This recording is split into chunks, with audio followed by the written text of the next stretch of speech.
शाइस्ता परवीन का परिवार इलाहाबाद यानी प्रयागराज के दामोपुर गांव में रहता था।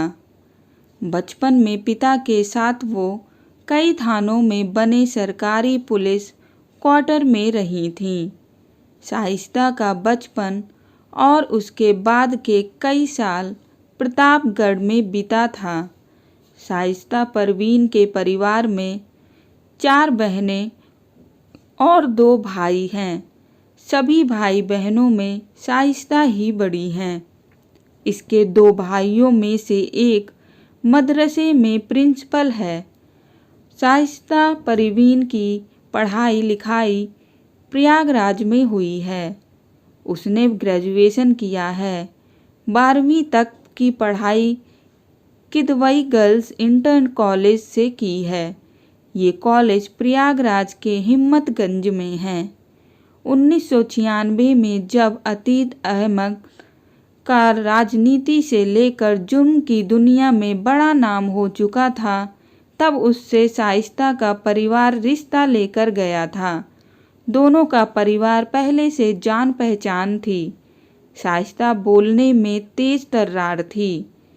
अतीक अहमद से ज़्यादा पढ़ी लिखी थी, इसलिए उसने भी रिश्ता मंजूर कर लिया। अगस्त 1996 में दोनों की शादी हुई थी। अतीक और शाइस्ता के कुल 5 बच्चे हैं।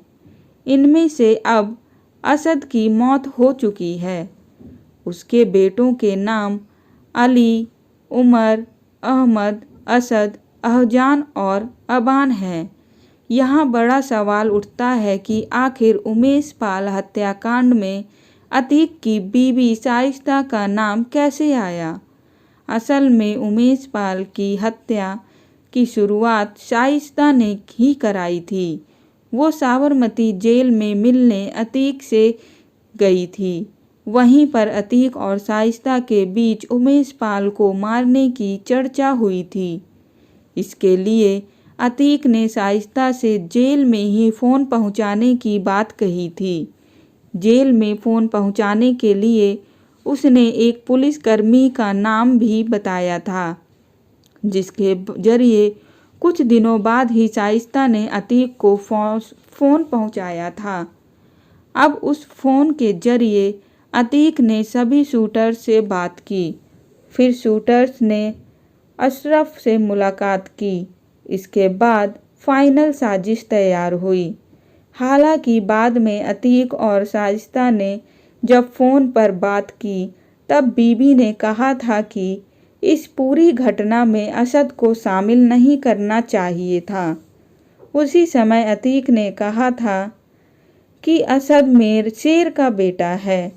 इसी साल जनवरी 2023 में शाइस्ता ने बसपा ज्वाइन की थी। प्रयागराज में मेयर चुनाव के दौरान शाइस्ता को टिकट देने की बात सामने आई थी, लेकिन 24 फरवरी को उमेश पाल की हत्या में अतीक का नाम आने के बाद से मामला बिगड़ने लगा था। अब शाइस्ता खुद फरार हो गई। उस पर 50,000 का इनाम घोषित हो गया है। अतीक की हत्या हो गई।